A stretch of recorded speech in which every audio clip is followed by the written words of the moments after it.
It is 6:45 still, so we'll call the joint meeting to order and we'll start with the Pledge of Allegiance. I pledge allegiance to the flag of the United States of America and to the republic for which it stands, one nation, under God, indivisible, with liberty and justice for all. And you know what? We're going to start with introductions here, and I'll start with our Board of Finance Chair, Dave Mikowski. Go ahead. David Mikowski, Board of Finance. Maria O'Brien, Board of Finance. Jane Murdoch, Board of Finance. Sebastian Paniotto, City Council, District 1. Jacqueline Olson, City Council, District 2. Sue Tyler, City Council, District 2. Jeff Caggiano, Mayor.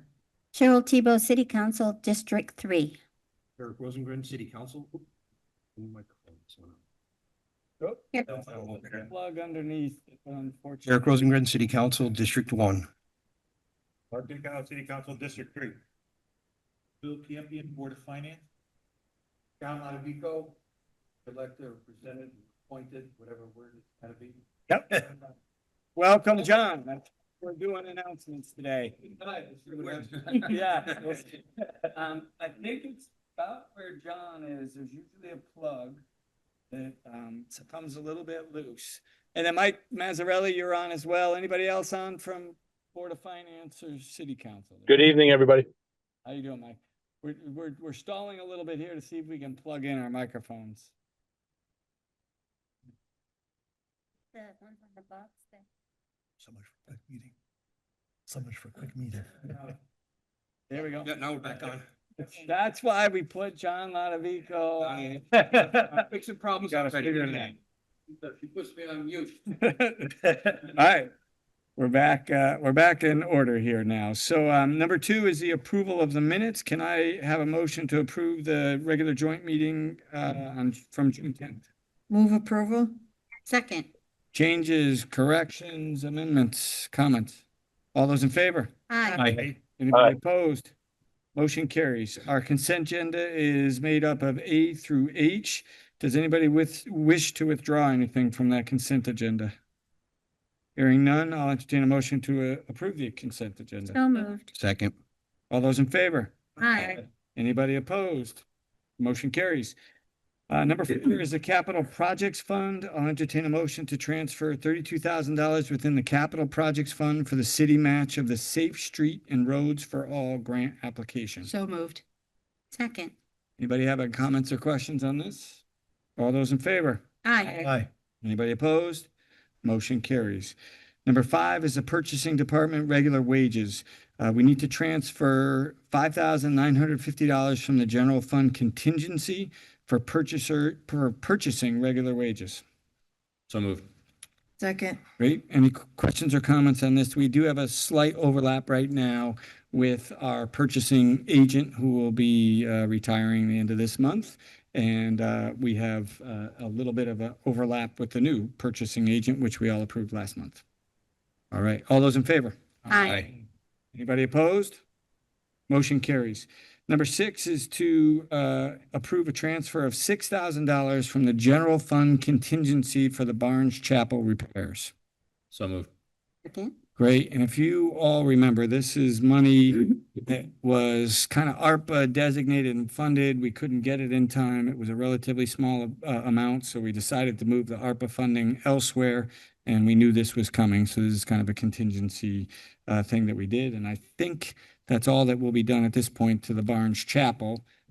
Even though there's probably more work to be done in the long one, we are sitting down talking with the West Cemetery Commission as well as our own cemetery commission to figure out long-term planning for not only the chapel but the project. You have a question or comment? That was exactly it. So what is the time frame, at least, for the plan for the Barnes Chapel, which is a very important asset in the city that does need extensive long-term care, but consistent long-term care? Yep.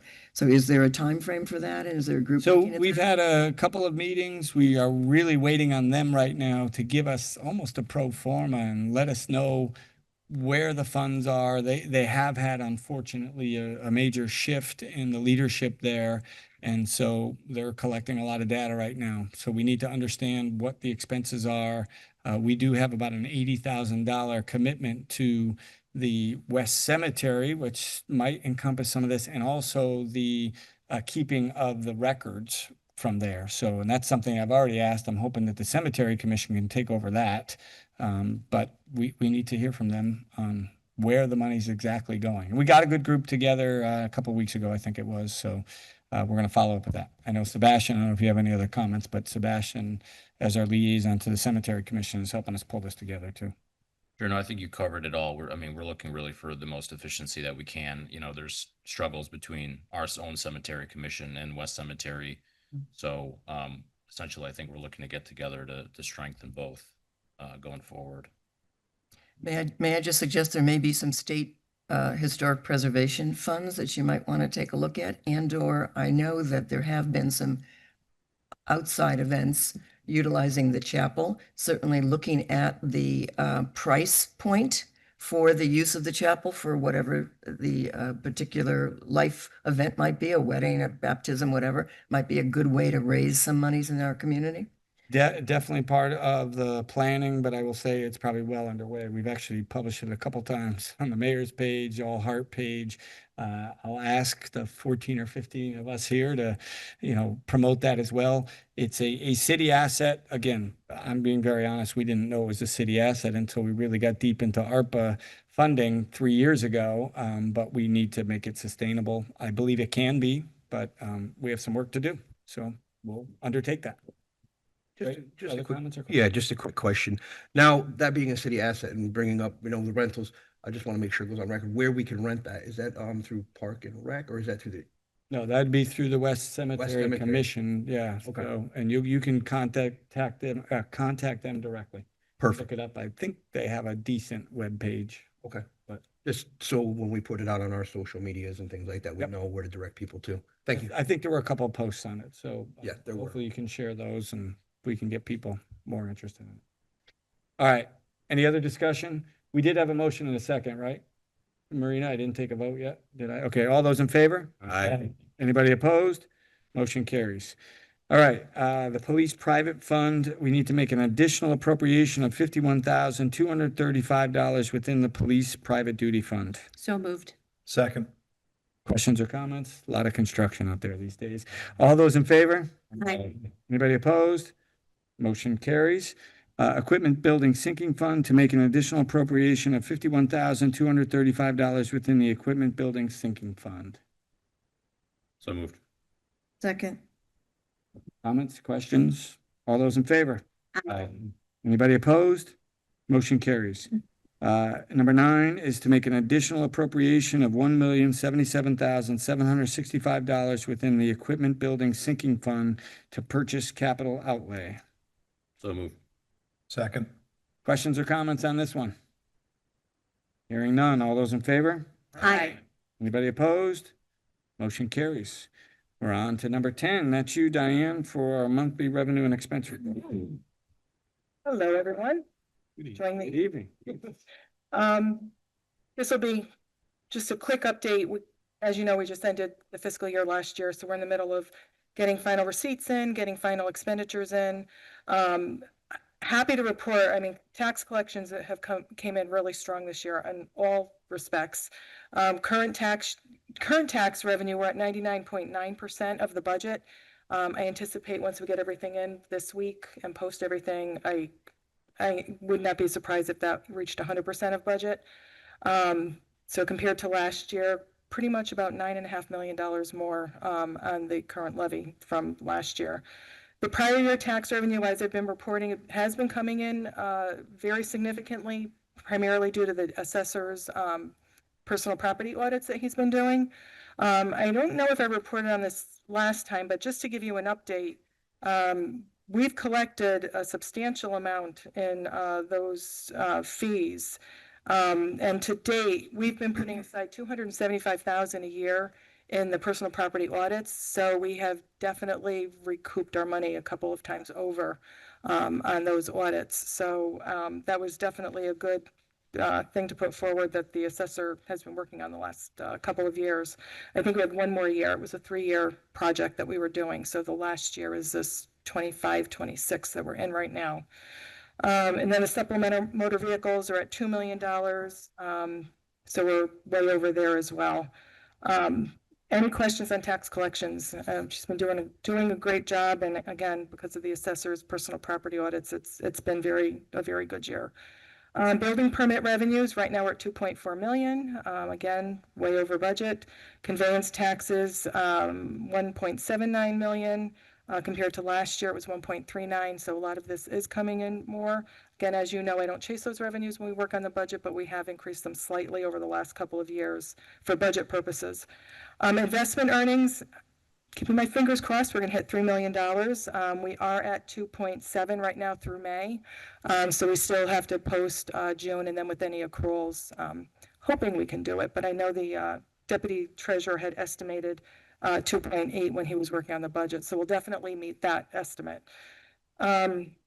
Good thing that we're having all of those good revenues come in, for the year. As you know, on the city side, on the expenditures, we have 3.2 million outstanding in encumbrances. Everybody will be closing them out over the next couple of weeks as invoices come in.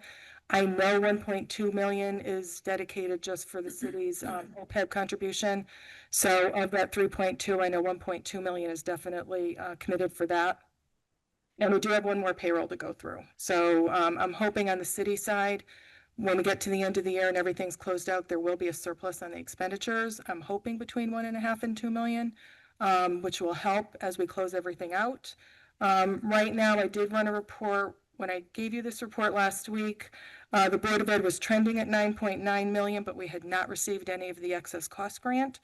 I did run a report today. We are at 9.2 million in the deficit. And we did receive the 1.3 million. We have not yet posted the 1.2. We did receive it. It just has not been posted in the 9.289 right now that we're showing as a deficit. So again, as I've been reporting, anything over and above whatever surplus we have that we have to make up for the Board of Ed will come from fund balance. So I just keep reiterating that point. Banking and Audit Committee, any questions on the budget, expenditures, revenues? To the chair. Yeah, I just have one little question.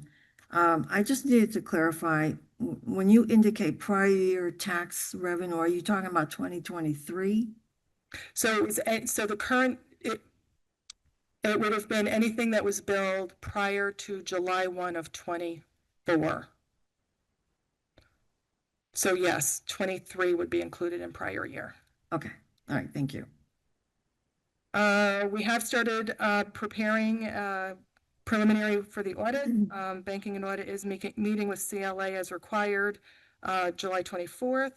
And we are working on getting the budget up and posted onto the website. So we're very busy this time of the year. Any questions? Questions for Diane here? Okay, Oh, good. that's it. Thank you. Thank you. Great. Double check. We don't have anything else on our agenda. Yeah, Second. I was just looking to make sure we didn't. All those in favor? Aye. Anybody opposed? Then we are adjourned and we will start in 2 minutes. Alrighty, it is 7:02 now. I'm going to call the regular city council meeting to order and we're going to start with the Pledge of Allegiance. I pledge allegiance to the flag of the United States of America and to the republic for which it stands, one nation under God, indivisible, with liberty and justice for all. All right, actually, no major celebrations that I'm aware of, although I was hoping that we'd have some of our either Little League or softball teams win state championships. I think we've had a lot that have come close, but if we hear anything different, we'll bring them back in August. So we'll move on to number 2, which is the approval of the minutes from June 10th, 2025. So moved. Second. Any comments, changes, additions? All those in favor? Aye. Anybody opposed? Motion carries. We are on to number 3, which is public participation. Nobody signed up on there? Okay. Is there anybody online that wishes to address the city council? No, thank you. Thanks, Joyce. Anybody else? Last call. All right. Hearing none, we're gonna start with number 4, our announcements, and we're gonna start on my far right with you. Sebastian, do you have any announcements? Sure, Mr. Mayor, thank you. Speaking of Little League, the Bristol Little League, in conjunction with the Bristol Sports Armory, they're offering sandlot baseball programs this summer that actually started today for an opportunity to develop youngsters' skill set and play in live situations ages 9 through 12. This is designed for players that have played baseball. Games are set up and instruction will be provided by the coaches during gameplay. All sessions are held at McCabe Waters Little League Fields. Info is on the Bristol Little League Facebook page. You can sign up there. Sessions are $85 a session. They run Tuesdays and Thursdays through the month of July here in the morning. You can also go to the Bristol Sports Armory website for more information. So if youngsters who are finished playing, they can still continue to play or get better. Thank you. Very good. Thanks. Jackie? Yes, Mayor, I have some announcements. July is National Parks and Recreation Month. The Parks and Rec is sponsoring Bristol Walks. The objective is to walk 1,000 miles in July. This is open to the public and it will occur on the next 4 Wednesdays from 5:30 to 6:30 p.m. And it starts tomorrow, will be the first walk at Rockwell Park, the walking loop, which is just beyond the gazebo. July 16th is at the new ADA walkway on Veterans Memorial Boulevard. July 23rd is Pigeon Hill Reserve, and July 30th will be at Kern Park. The summer concerts at Rockwell Park continue on Tuesday, 6:30 to 8 p.m. Tonight's concert was postponed till tomorrow. The last concert is August 12th. The mixed doubles pickleball tournament at Page Park is scheduled for Saturday, August 9th. Recreational teams will be from 9 a.m. to 1 p.m. Competitive teams will be 1 p.m. to 5 p.m. The fee is $100 per team, and you can register by visiting bristolrec.com.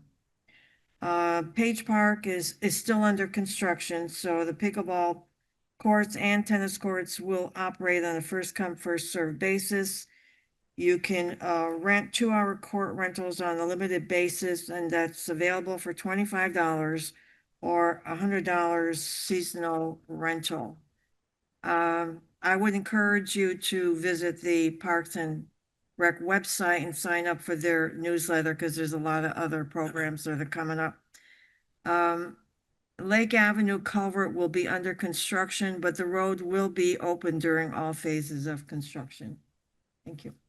Thank you, Jackie. Sue? Just a couple of quick things. Just want to remind everyone of the West End Association Rockwell Park Festival, which is August 16th, held at Rockwell Park. That's from 10 to 6. So mark that on your calendar if you haven't already. Also, the West End Association's summer concert for tonight was postponed till tomorrow night. Correct. It's becoming Wednesday night concert. I know. And that's going to be a really good one. So I'm actually kind of glad because I wouldn't be able to attend it being here at City Council, but now I can go. So Latanya Farrell is one of the singers tomorrow night, and she is phenomenal. I saw her at the Watkins School when she was doing a radio show with Colin McEnroe, and she is just phenomenal. So if you can get out to Rockwell Park tomorrow night, that is the place to be.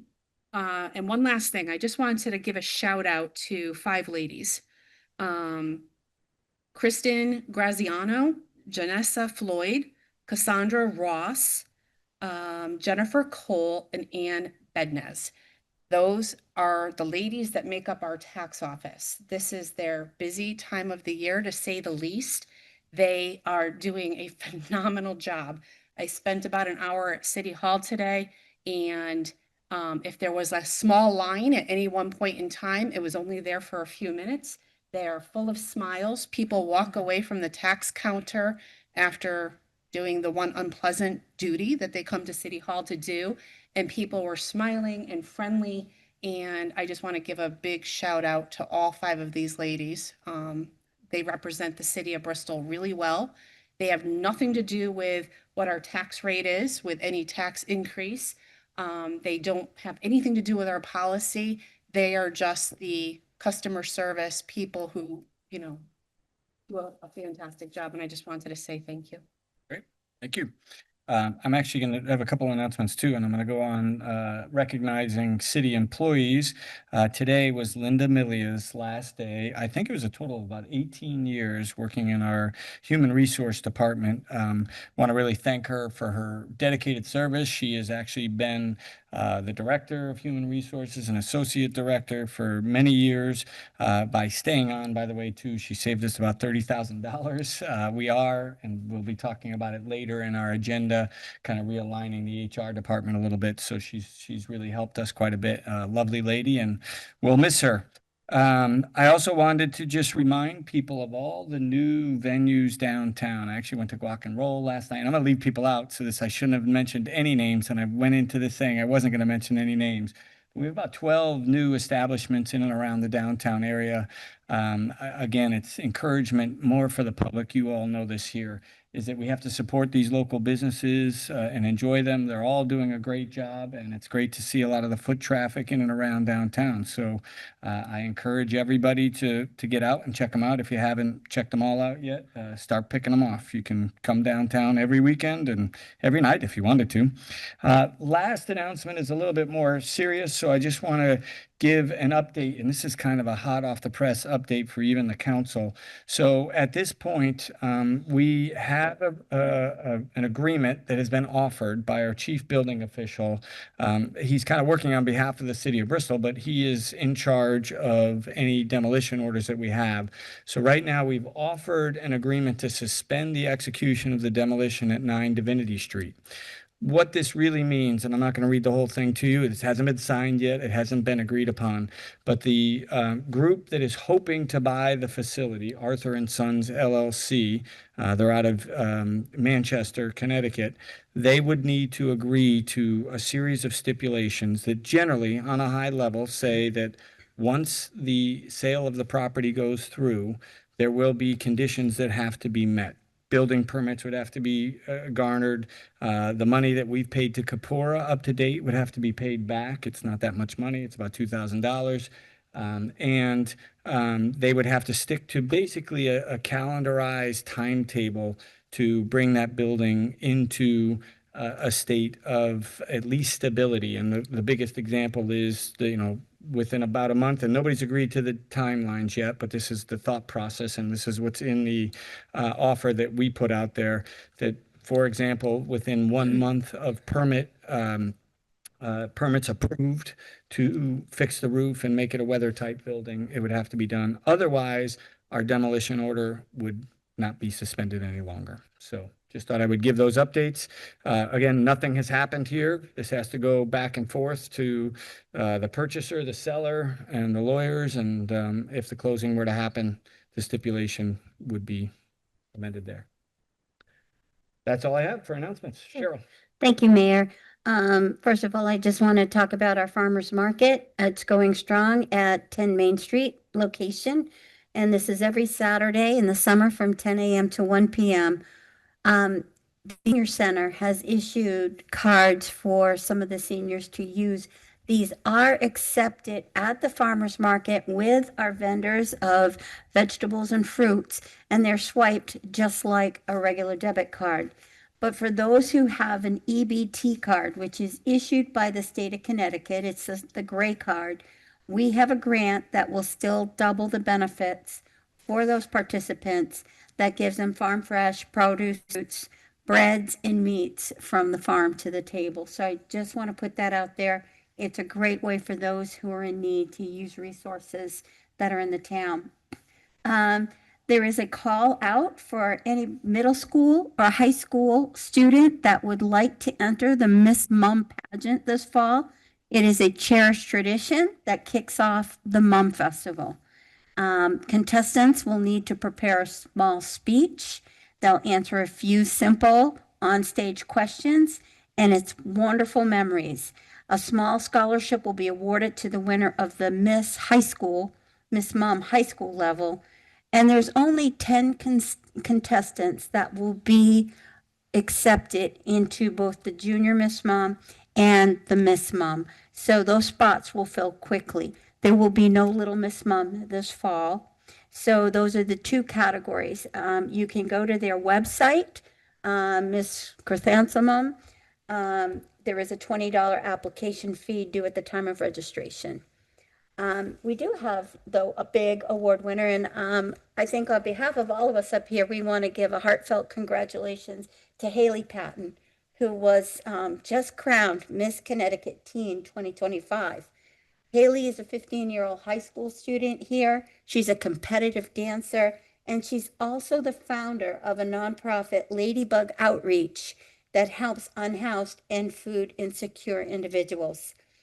And Haley shared this advice recently: always stay true to yourself, stay authentic, and chase your dreams. So congratulations to Haley, and maybe we can have her come to a meeting at some point. I think it'd be a great idea. I just want to also turn serious a little bit because we have a lot of constituents out there that have asked about updates for the Reworld Covanta matters. And so I just wanted to kind of give an update of some things that have occurred recently. And Reworld has recently communicated to the city and the Bristol Burlington Health District, first in an email dated June 3rd. And they had talked about the improvements that they had planned for the facility's annual maintenance period to reduce the volume of flue gas that was managed by their ID fans and target the noise reduction. So during their March 2025 outage, they included a multi-million-dollar replacement of the Unit 2 spray dryer absorber vessel, as well as associated ductwork. Based on other recommendations from noise consultants, they installed new flue gas transition pieces between the rectangular ID fan outlet and the round duct inlet to the stack to also target noise reduction. In March 2025, they also changed the Unit 2 transition piece. After that, Reworld contracted Noise Control Engineering LLC, who conducted an acoustics compliance testing on June 5. On June 27, just before the 4th of July holiday, the city was provided with the report from that testing. The report indicated, hold on, let me just get to the next, that they felt the facility, was in compliance of existing ordinances and rules. However, I know that I'm not a sound engineer. I would like the Bristol Burlington Health District to kind of share with us what their thoughts are on this. And also, we knew they had also planned to do some additional testing. So I had a conversation with Marco Palmieri from BBHD over the weekend, and he shared the following and said I could actually read it. We have scheduled a hearing scheduled this week regarding Reworld's appeal of their prior actions. He's not sure how long those legal proceedings will last, and until a decision was made on those, he wants to refrain from discussing matters associated with the case. This is on prior items that they brought before Covanta or Reworld. When the hearing is settled, he will share the video with a video that a constituent had shared with the acoustical consultant and have their attorneys prepare a statement on this and on the report. Those hearings are being conducted now, so hopefully Marco will feel free to give us an update on his view of what that acoustical report really means, and if they have done their testing, and ultimately if any concrete change has occurred. We're still receiving updates from members of the community that they're saying they're still hearing things or feeling things. And I want to reiterate that everybody up here takes that seriously. We're just following the steps to try to come up with the correct course of action that can satisfy and settle this matter. Okay, so I just really wanted to give that update at this time. Good. And you may have said this, but I just want to make sure that it's clear too. So BBHD and their sound consultant did their testing pretty much concurrently right over the same time period as what's been reported with Reworld, correct? I'm not positive on I that. believe that is the I case. believe it is too, but he didn't put that in his email. Okay. We'll have to wait and see what they come up with. So Thank thank you. you. Eric, announcements. I can't believe you guys let this fall through the cracks. I'm not gonna let it. Bristol Senior Center pasta supper tomorrow. The meatballs are amazing. Wednesday, That's July what I 9th, posted. Meatballs are amazing, they yeah. are. It's includes pasta, salad, meatball, roll, drink, and dessert for $8. Tickets are in the main office, or you can order ahead for to go, a quart of sauce for $5 or 10 meatballs for $10 while supplies last. So that is tomorrow from 4:30 to 6 at the Bristol Senior Center on Stafford Avenue. Thank you. Great. Oh, one more, Got one. sorry. I forgot, I was gonna do this one somewhere else. The School Readiness Council is happy to announce the winners of the fire truck raffle held June 20th. 2 lucky winners were chosen by Fire Chief Hart and retiring children's librarian Valerie Toner to ride to their first day of kindergarten on a fire truck. 370 students were registered for kindergarten on time and were entered into the drawing. Iyad Mergani and Gianna Palma are the lucky winners attending Hubble and Green Hill School. Thank you. Thanks. Mark, announcements? I don't have any. No announcements. Okay. Good. We'll keep on moving. Number 5 is the consent agenda. The items are A through F. Does anybody wish to withdraw anything from the consent agenda? All right. Can I have a motion to approve? So moved. Second. All those in favor? Aye. Anybody opposed? Motion carries. We're on to number 6. Went quickly. I'll give you half a second to find what you need. You're up first, Sue, and the real estate committee will be up first. First order of business is the waiving of a deed. It's pretty long. I'll let you read the motion. Go ahead. Okay. I hereby move that the mayor or acting mayor be authorized to execute a release waiving a deed restriction in a quitclaim deed from the city of Bristol to Darwin Whitham dated December 4th, 2008 for the sale of city-owned lots 7, 8, and 9 Waterbury Road. The lots have been merged and is now known as Lot 7 Waterbury Road. The deed restriction allowed only for a single-family residence to be constructed. In exchange for this release, Darwin Whitham shall remit the sum of $10,000 to the city of Bristol and will hold harmless the city for a stone wall located on the street line of Waterbury Road. This payment and hold harmless to the city is conditioned upon Darwin Whitham receiving subdivision approval for 2 lots. I further move that this matter be referred to the Corporation Counsel's office to effectuate the same. Second. Great. Anything else you want to add? Go. Just like Pretty high simple. level, back in 2008, the person who purchased this property was given a choice. If they were going to build a single family house, they were going to pay one set amount for it. And if they were going to do 2 single family houses on it, they would pay $10,000 more.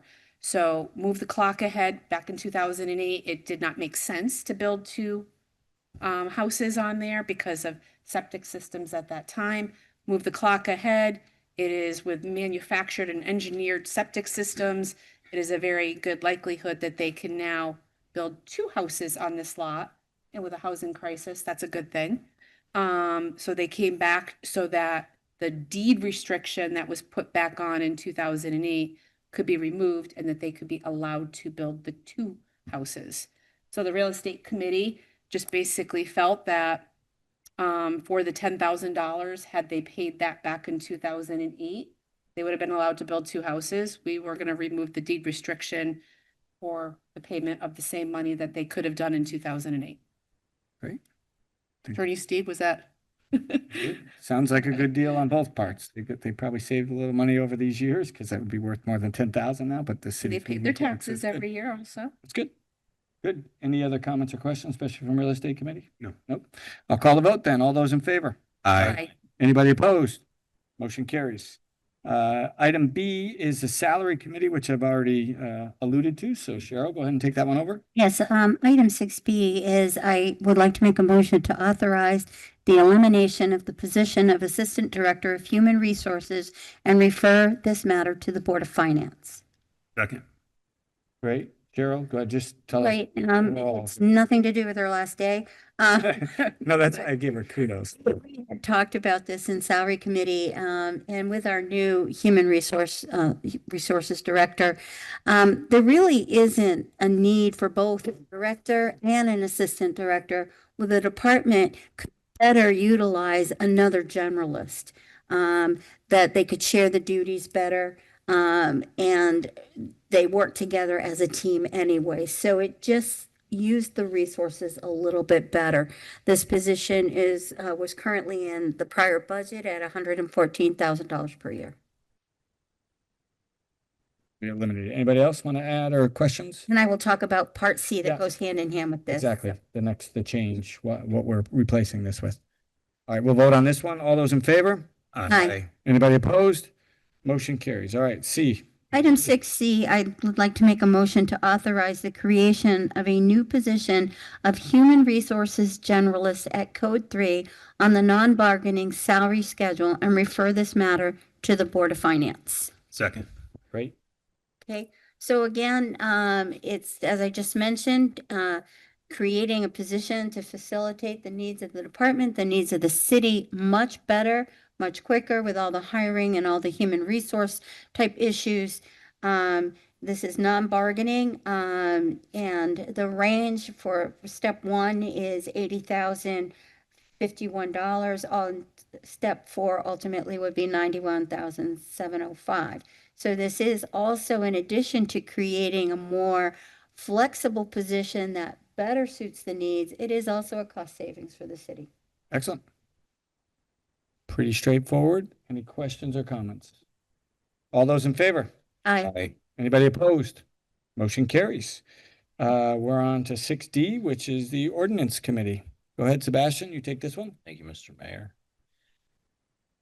I'll start with a motion to waive the reading in accordance with section 41F of the Charter of the City of Bristol. I hereby move that the reading of the proposed amendments to the Code of Ordinances to be introduced this date pertaining to Chapter 7, Fire Prevention and Protection, Article 1, in general, Section 7-17, open burning requirements be waived. Second. All those in favor? Aye. Anybody opposed? Motion carries. All right, now the motion.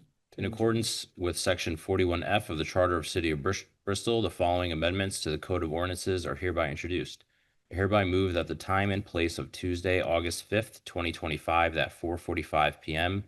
in room 1-1, City Hall, 111 North Main Street, Bristol, Connecticut, be set for the holding of a public hearing thereon by the Ordinance Committee, and that the city clerk publish notice of said public hearing and the proposed amendments to the Code of Ordinances as required by city charter. Second. Great. And this is want to just talk a little bit about the details? Sure. You have my- And, generally D and F here are interrelated. We did have some community input through the ordinance committee the last couple months on our open burn ordinances. Essentially what we're doing here is adding a 20-foot area for burning next to a structure or a property line.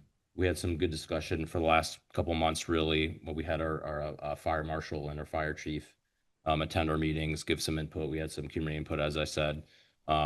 We just want to have safe burning, obviously. Nothing else is changing in the ordinance. We're just requiring that 20 feet for a structure or a property line. We understand that these are often situational. Neighbors get called for burns. And we think that weighing pros and cons, all things considered here, that safety is paramount, and it's better to have this in the ordinance. Good. Cheryl, you had some. Right, because one of my constituents spent quite some time with me on this. We also recognize that a lot of these issues are complaint driven. So we were greatly concerned with a person who might have installed a professional kitchen in their own house or their own patio. They're most likely not going to call in a complaint on themselves. But when it became a neighbor who had some of their neighbors building a pit very close to their garage, they became alarmed, and so it became necessary. And not that we want to infringe on everybody, and the last thing we want to do is create more rules.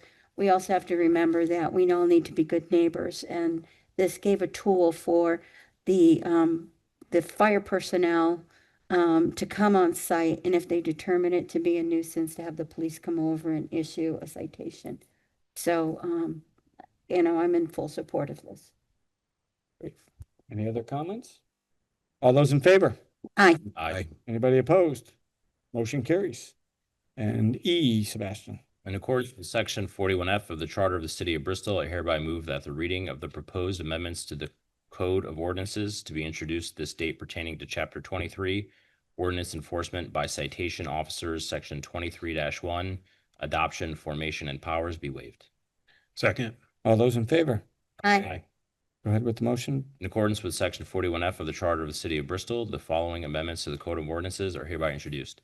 I hereby move that the time and place of Tuesday, August 5th, 2025 at 4:50 p.m. in room 1-1, City Hall, 111 North Main Street, Bristol, Connecticut, be set for the holding of a public hearing thereon by the Ordinance Committee, and that the city clerk publish notice of said public hearing and the proposed amendments to the Code of Ordinances as required by city charter. Second. Great. Further comments, questions? Yeah. We are enabling, through our discussions, a senior fire official on scene to determine if a citation is warranted and to issue that citation. Okay. We have had some hurdles potentially in the past with PD not being able to issue the citation. We're just looking for timely issuance of citations. Right. And so this helps in that process to appoint a senior fire official on scene to be able to do that. Excellent. Pretty straightforward. Questions or comments? All those in favor? Aye. Anybody opposed? Motion carries. And F, Sebastian. In accordance with section 41F of the Charter of the City of Bristol, I hereby move that the reading of the proposed amendments to the Code of Ordinances to be introduced this date pertaining to Chapter 23, Ordinance Enforcement by Citation Officers, Section 23-2, ordinances designated for enforcement by citation procedure be waived. Second. All those in favor? Aye. Anybody opposed? And now the motion. In accordance with section 41F of the Charter of the City of Bristol, the following amendments to the Code of Ordinances are hereby introduced. I hereby move that the time and place of Tuesday, August 5th, 2025 at 4:55 p.m. in room 1-1, City Hall, 111 North Main Street, Bristol, Connecticut, be set for the holding of a public hearing thereon by the Ordinance Committee, and that the city clerk publish notice of said public hearing and the proposed amendments to the Code of Ordinances as required by city charter. Second. Great. I'll give it to Mark. Other comments on this one? This is just cleaning up the language, right? Right. Yeah. Comments or question? All those in favor? Aye. Anybody opposed? Motion carries. All right. I'll start on my right. Sebastian, do you have any other reports? No further reports. Committees? Thank you. Jackie? I do not. Sue? I do not, thank you. I don't. Okay, well, I just want to give an update on animal control facility. We have received bids by 5 architects to, contend for the work. We've all been tasked on the committee to evaluate the proposals with a ranking scoring sheet and to bring these to our next meeting scheduled for July 17th for discussion. An update real quick from Arts and Culture. We're working on a sculpture to be installed at Stocks Playground, and it's a similar feature to some of the Locks of Love bridges. But mostly I want to spend some time on the Transportation Committee. The committee met and we passed a resolution, and we really want to ask the city to look into negotiations with the state of Connecticut to trade parcels. Oh, maybe I should read the motion first. For transit-oriented service. So let me read the motion and then I can explain a little bit more. Okay, put a motion. Go ahead. I make a motion that the city of Bristol begin negotiations with the state of Connecticut to acquire the property located on Todd Street, which is currently used as a commuter lot. This property is noted on the assessor's files as account 0241393, further noted as book and page 1445-0543. The Transportation Committee also makes the request that the city-owned property on East Main Street, account 0099740, book and page 1999-0254, be used for parking lot and/or a bus stop to promote transit-oriented development, TOD, in Forestville. Great. Go ahead. Okay. Speak a little bit more. So as I mentioned, this came before the Transportation Committee for several reasons. We feel that this property on East Main Street, as everybody knows, is been contaminated. And the only uses that have been outlined is for a paved parking lot. It's gone before the Real Estate Committee before for sale, and the bids were not sufficient. And so this lot stays. We feel that with the up and coming vibrancy that we're planning for Forestville, we have a new venue going into the former New Cheese. There's a bakery that's trying to site across the street. The Sessions building was recently sold and will become apartments. That there's going to be a lot more I need got for the barbecue place. the that's up there. barbecue place. Oh, you got to get the meatballs wrapped in bacon, by the way. You need to, we feel the need to have something more centrally located so that people can park and enjoy Forestville. But it also, this location is closer to the highway for a bus depot. We think more people would use that location for parking, for commuting, and it would also build the neighborhood. In addition, we looked at the Todd Street property because we understand that it's underutilized. It's often the location of non-sanctioned gatherings or parties, and the police have been called there numerous times to break up parties. It could also become a hub of future economic development or a future location for city needs. For example, in case we needed a new home for a police station. It's just thinking ahead to say, there's not that many people that park on Todd Street. It's kind of out of the way. It could be developed. Here's a spot we know that would get a lot of visual in Forestville. And we think it would be a good time to start those talks. I don't know if they'll go anywhere, but the Transportation Committee wanted to bring this forward. Understand where you're coming from, but I think with Justin sitting in the audience too, I need to let you know, these have been ongoing conversations that I give Justin a lot of credit for in ECD, talking to, Connecticut DOT, and CT Transit in particular. It's a great idea. I also give Justin credit because 43 East Main Street, the lot that you're talking about, is currently through NVCOG and grant process, moving forward with all the LEP and all the work to go ahead and get that paved. So it makes total sense. I understand why you're pushing it, and hopefully this might give us more teeth in some of those discussions that we've been having. So I am in support of the resolution. Does anybody else have any questions or comments on it?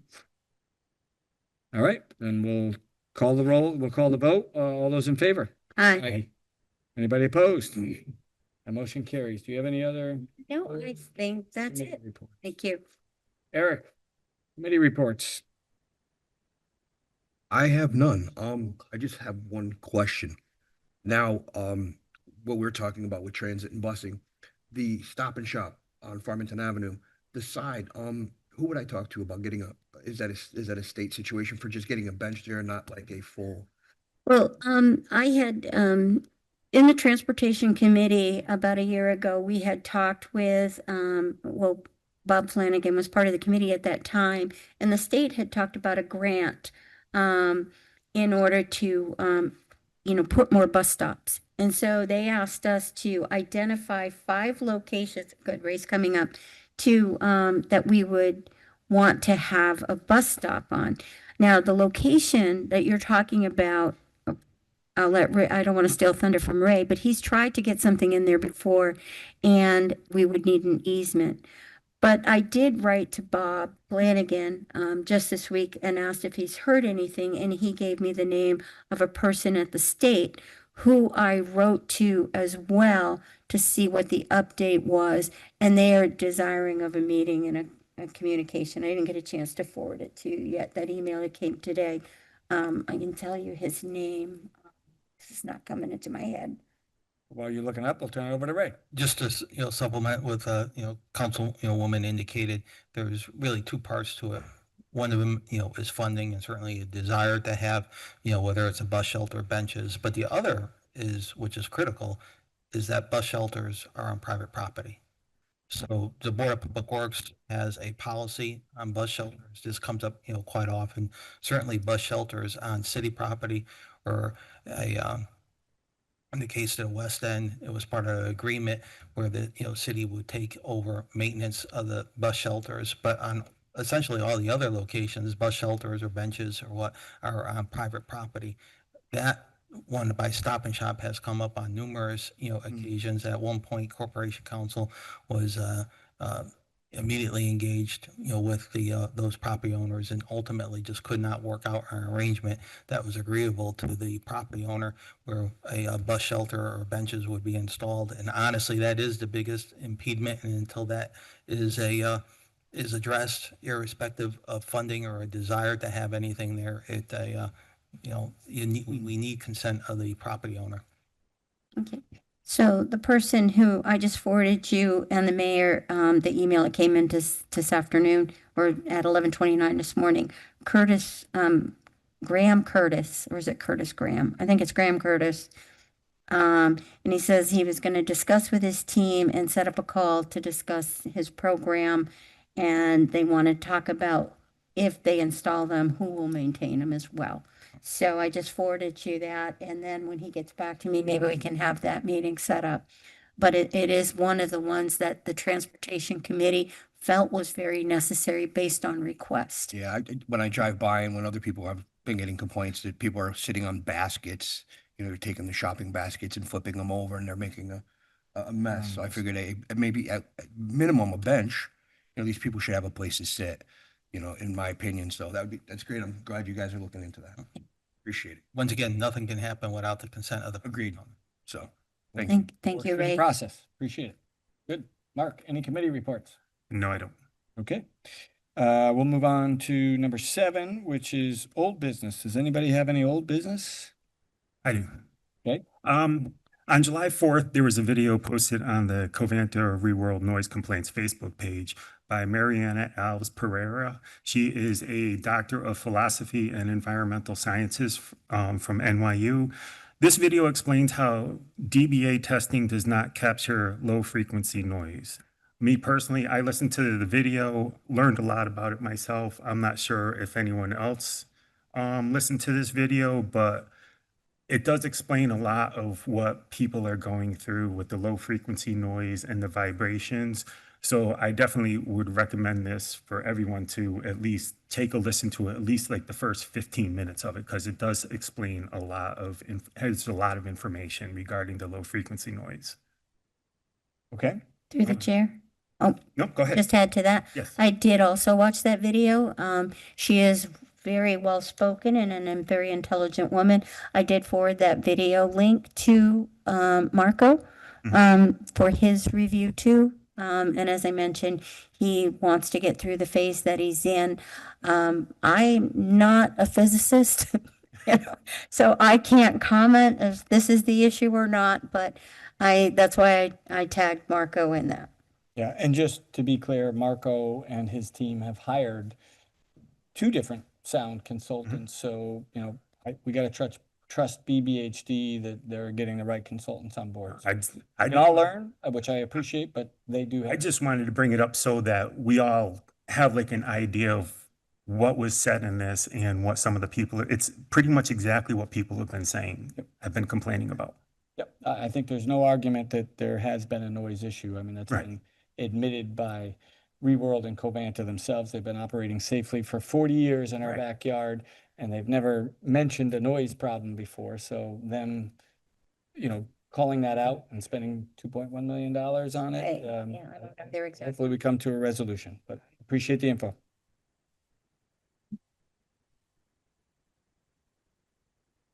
Yep. Oh, Art? gonna sound that, well, you know which plug it is though, right? Just a sensitive plug, I believe.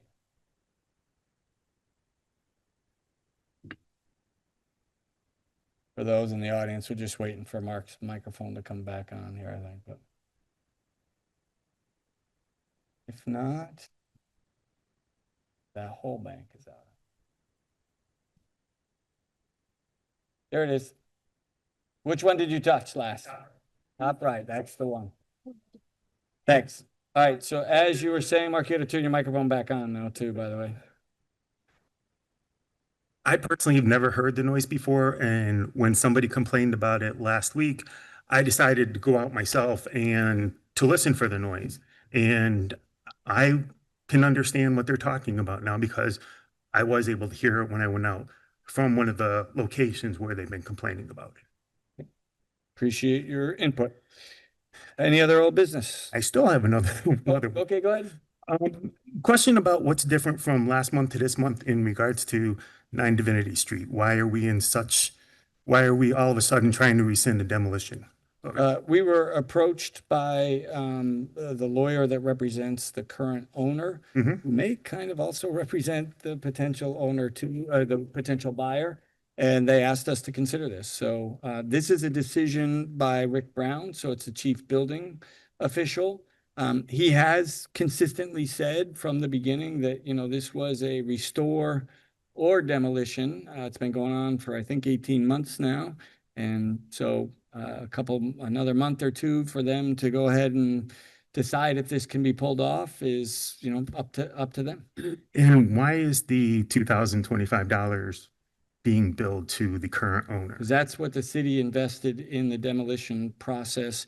They basically did a lot of site work, potential preparation, permit pulling, things of that sort. So the city's not going to absorb that cost when we were not the one that left the building via neglect to be demolished. Okay, thank you. We need to recoup those costs. Anything else? Okay, we'll move on to new business. And Jackie, I'm going to ask you to go ahead and bring forth the motion. And Ray, we might need your help on this, but I don't think we will. Basically, I'll just high level this. We had a motion that went through Public Works, which actually we have a majority of the council on. Ray signed off on a grant that's already paid for. NVCOG asked that the mayor go ahead and be the signatory on that. So as always, if the mayor is going to sign something, we're going to approve it in city council. Go ahead with the motion. So I move to add an additional item to the city council meeting agenda of July 8th, 2025, to authorize the mayor to sign a local match commitment letter to update a FEMA-approved NVCOG hazardous mitigation plan. So the background on this is. Can I have a second first? And then, Second. there we go. Give me the background now. The proposed item is to fund the city of Bristol's portion of an update to a regional hazardous mitigation plan. The city of Bristol cost is $5,264. The regional hazardous mitigation plan is prepared by the city's regional planning agency, NVCOG. The purpose of the plan is to identify projects within the region that will prevent or reduce hazards associated with extreme weather events. In the case of Bristol, the study may identify projects that would reduce flooding or assist the city in managing woody debris generated by tornadoes. The plan assists the city in obtaining federal grants. Excellent. And was originally approved way back in May. And this is part of already appropriated funds. So nothing new here from a dollar perspective, just authorizing me to go ahead and sign it. Questions or comments? All those in favor? Aye. Anybody opposed? Motion carries. So now I have a motion to approve. Yep. Okay. I saw it. Yep. Two motions.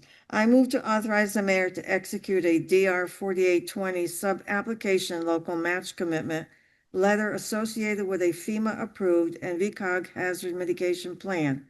Said cost to the city is $5,264. Funding has been approved by the Board of Finance. Second. All right. All those in favor? Hi. Aye.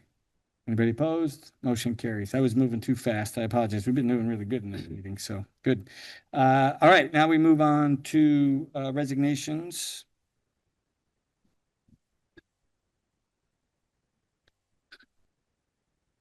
Go ahead, Marina. Okay, so there's 4. Richard Balsam from Zoning Board of Appeals, Sandra Bognowski from Parks and Recreation, James Moyland from Bristol Burlington Health District, and that's going to be effective July 31st, and Ronald Smith from Stormwater Trust. Motion to accept the resignations, them on file and send a letter to each person thanking them for their service. Second. Great. Just a couple of quick comments. Some very long-term board members here on some key boards. So I will encourage all of you to continue to funnel people through to us that are willing to serve. And these people will be missed, but we'll go ahead and fill them in over the next couple of months. All those in favor? Aye. Anybody opposed? Motion carries. All right, now we'll move on to our new appointments for July.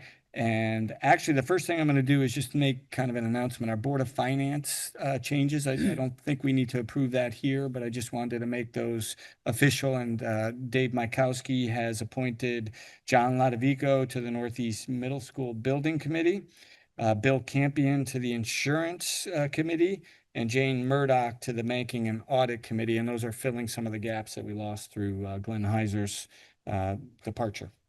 All right. First one is Arts and Culture Commission. I'd entertain a motion to reappoint Andrea Adams to the Arts and Culture Commission. That term will expire in 5/28. Move approval. Second.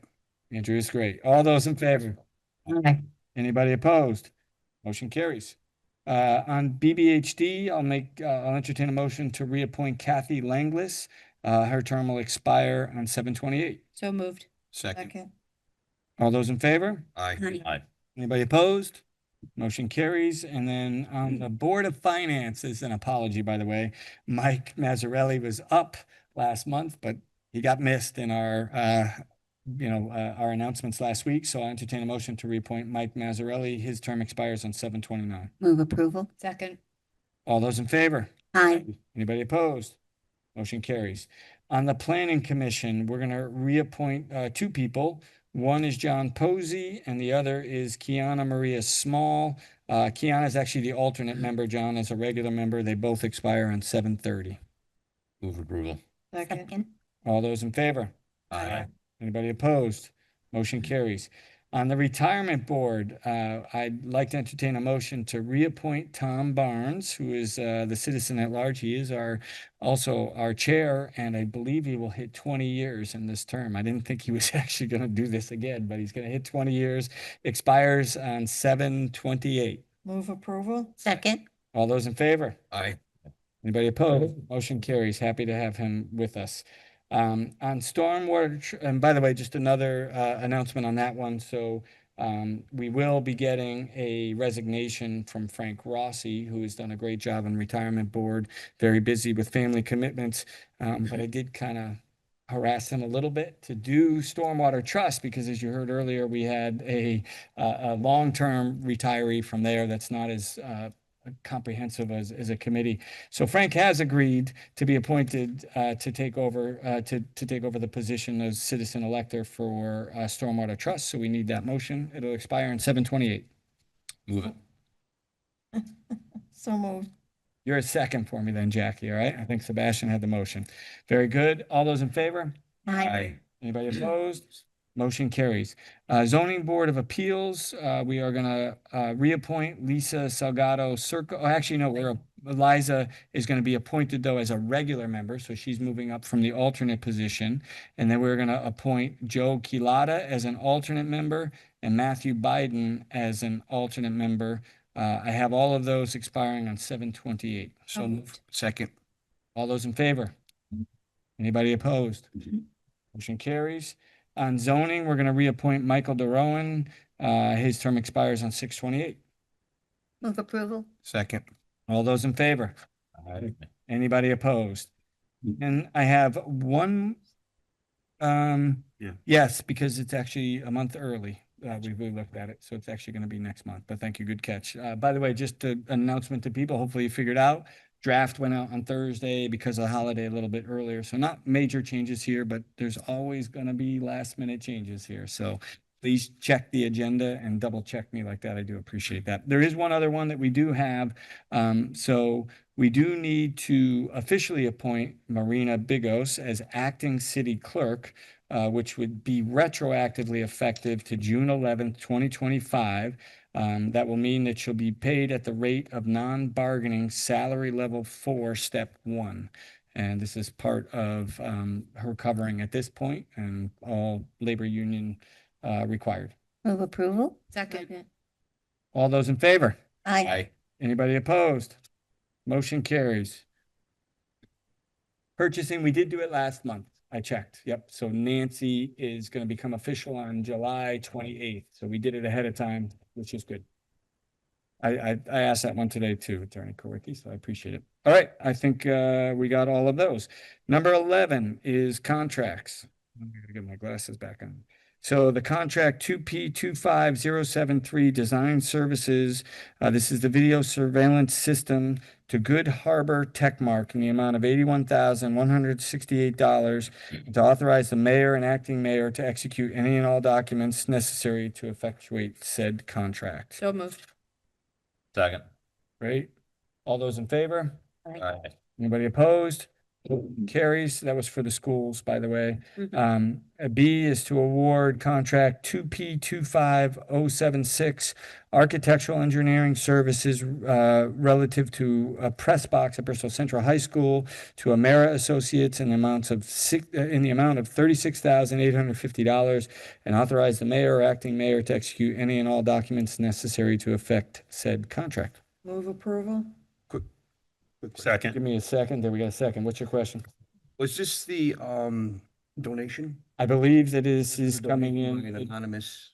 Exactly. Okay. And is actually also providing equity between the two high schools because actually through a state grant, we built the press box for Bristol Eastern many years ago. So, Okay. but the money still has to come through. You still have to build Absolutely. this project out and move through the I process. just wanted to make sure that that's what this money was. Yep. Okay. Great. All those in favor? Aye. Anybody opposed? Motion carries. All right, we have two resolutions, which you'll make sure I do a roll call vote for, Marina. All right, the first one is to approve the resolution of the City of Bristol to join the Connecticut Municipal Development Authority, or CMDA, as a member municipality and to authorize the mayor or acting mayor to execute any and all documents necessary to enter into a memorandum of agreement or understanding or other similar agreements with the authority to create one or more development districts within the City of Bristol. So moved. Second. Great.